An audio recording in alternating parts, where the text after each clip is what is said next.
Patrick Henry, to start out with, said, "It is natural for man to indulge in the illusions of hope.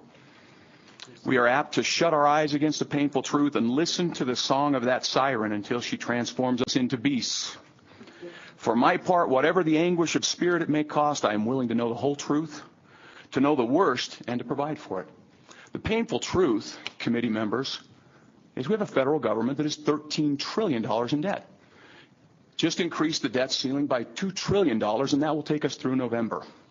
We have a $1.6 trillion deficit and $105 trillion in unfunded obligations.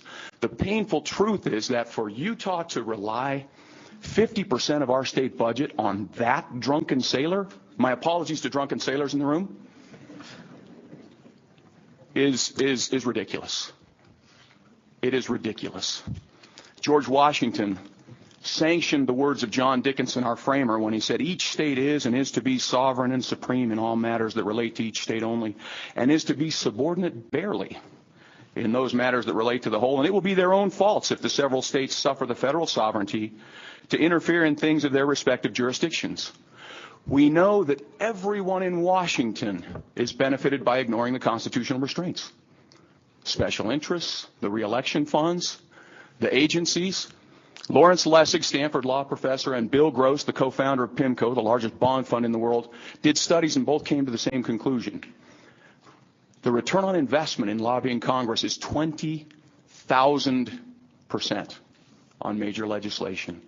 Do we in Utah want to entrust our health care and our health care dollars and our children's future to that train that is going over the cliff?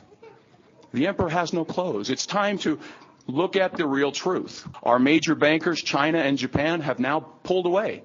They're no longer loaning money. The money for the Treasury debt is now coming from the Federal Reserve.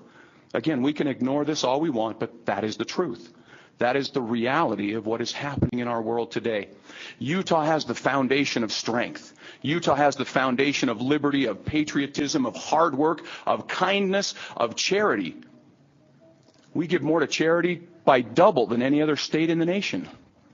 We can take care of Utahns. We have done it and we will do it. For my part, for my family, I choose not to pretend that it does not exist. I choose, in the words of Patrick Henry, to know the worst of it and to provide for it. We can't ignore this any longer. We simply cannot. Not for our children, not for the future of Utah. Thank you very much.